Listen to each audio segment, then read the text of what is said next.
Her Excellency Leslie Norton, Madam President of the Conference on Disarmament, ladies and gentlemen, it is my pleasure to address this forum today on the occasion of the International Youth Day.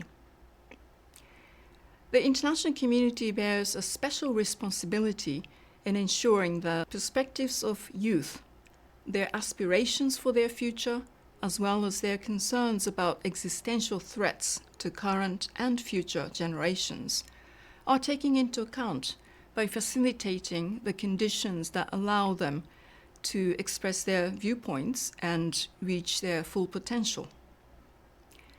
Today's event is such an example, and I would like to thank the President of the Conference on Disarmament for including a dedicated youth event within Canada's plan for its presidency, and Member States for supporting the proposal. As in all other multilateral domains, inclusiveness is necessary to achieve the ultimate objectives of disarmament, non-proliferation, and arms control, and for the effectiveness and sustainability of the agreements that we reach and the work that we do. Today's world is home to the largest generation in history.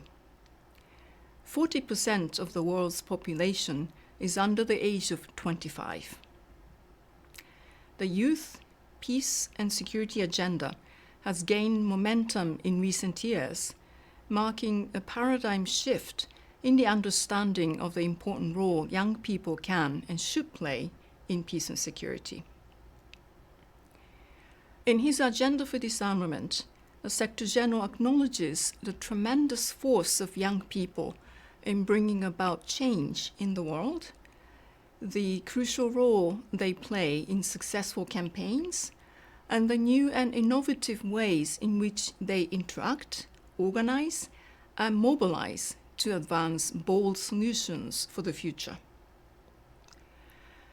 The important and positive contributions that young people can make in advancing peace and security was reaffirmed by the UN General Assembly through its unanimous adoption in 2019 of Resolution 74/64 on youth, disarmament, and non-proliferation. Furthermore, last year the UN Security Council adopted Resolution 2535 on youth, peace, and security, the third such resolution, which encourages member states to support and integrate youth into decision-making processes.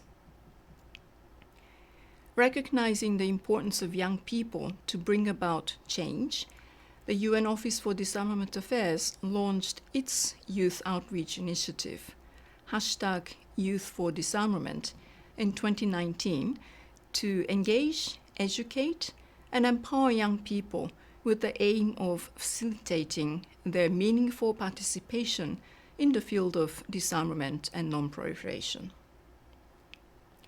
We do so to enable inclusion, to build platforms, and to ensure collaboration. We do so to forge a community that will thrive with an ever-increasing youth participation. These efforts are already showing positive outcomes.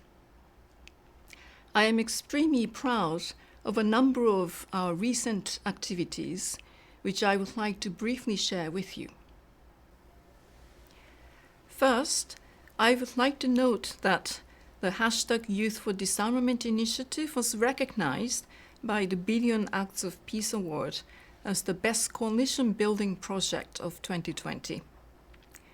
Additionally, last year, our #75 Words for Disarmament Youth Challenge, which was launched in commemoration of the 75th anniversaries of the atomic bombings of Hiroshima and Nagasaki and the establishment of the United Nations, called upon youth to express what disarmament means to them and their local communities in 75 words. The challenge was open to young people between the ages of 13 and 29 around the world. A total of 198 entries were received from 62 countries.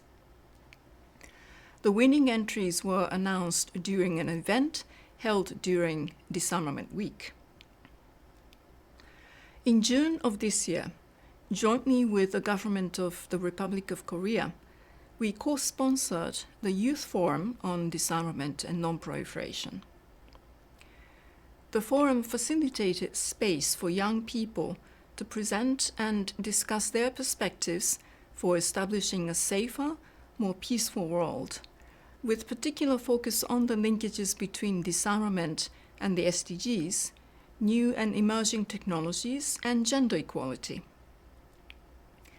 The 25 young participants formulated key recommendations to advance the disarmament agenda, which was adopted as the Seoul Youth Declaration for Disarmament and Non-Proliferation.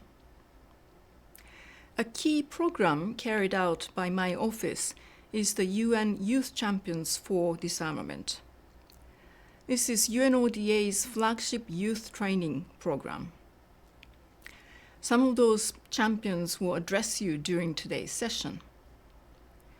I would like to take this opportunity to acknowledge the government of Germany for its financial support of this program.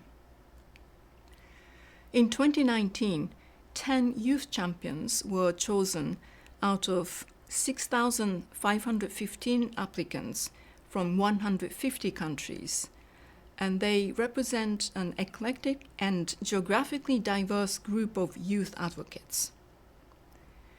Over the past year, the UN Youth Champions have participated in interactive webinars with UNODA staff members, exchanged ideas with disarmament experts from think tanks, civil society organizations, and the diplomatic corps, and completed self-paced online courses on various issues related to disarmament and non-proliferation.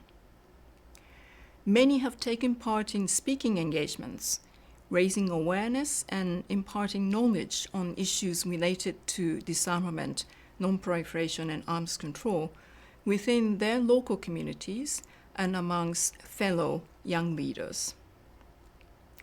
It is my pleasure to introduce 4 of these impressive young leaders who will address you today.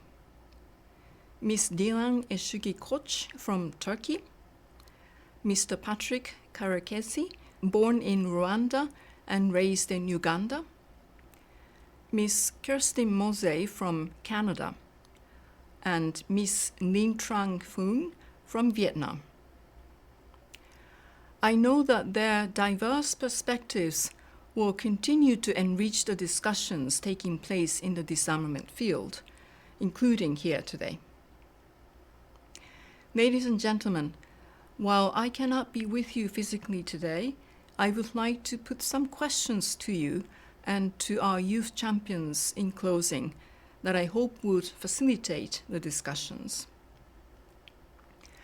How can we better integrate youth perspectives and inputs into action? How can we promote and advance the participation of youth who are active at the community, national, and regional levels in multilateral forums such as the Conference on Disarmament? Finally, what more can be done to meaningfully strengthen the interface between a sometimes insular and siloed disarmament community and young people? I look forward to interesting and thought-provoking exchanges. Thank you.